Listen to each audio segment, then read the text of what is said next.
সবাইকে শুভেচ্ছা জানিয়ে আজকে আমি অ্যাস্ট্রোলজির বিভিন্ন বিষয় নিয়ে আলোচনা করছি আমাদের চ্যানেল অ্যাস্ট্রো ইনফোপিডি চ্যানেলে।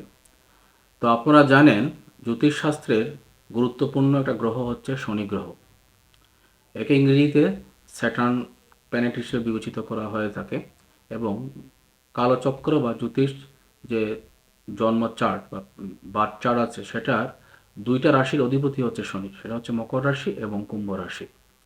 গত 29 জুন 2024 সালের রাত্রিবেলায় শনি বক্রগতি হয়েছে। একে অনেকে রেট্রোগ্রেড মোশনও বলে থাকে।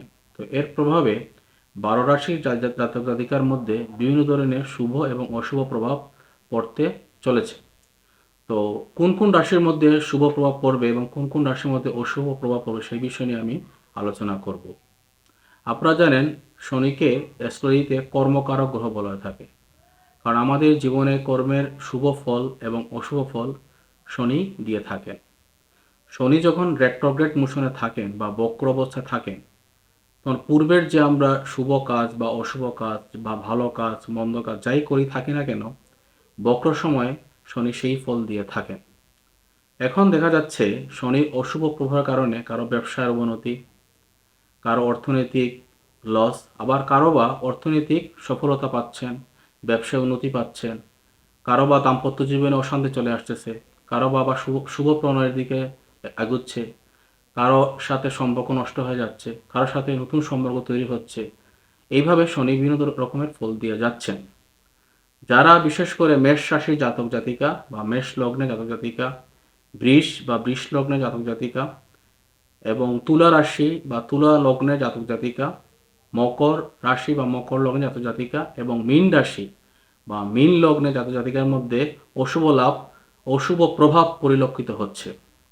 কি কি হতে পারে?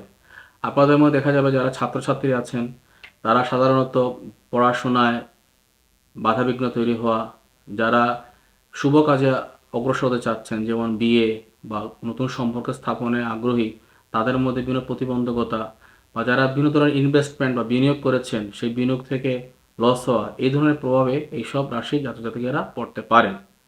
আবার সেই সাথে যারা সিংহ রাশির জাতক জাতিকা, যারা মিথুন রাশির জাতক জাতিকা, যারা বৃশ্চিক রাশির জাতক জাতিকা, যারা কুম্ভ রাশির জাতক জাতিকা, তাদের মধ্যে কিন্তু শুভভাব লক্ষণ করা যাচ্ছে। এরা বিভিন্ন বিষয়ে সফলতা লাভ করবেন।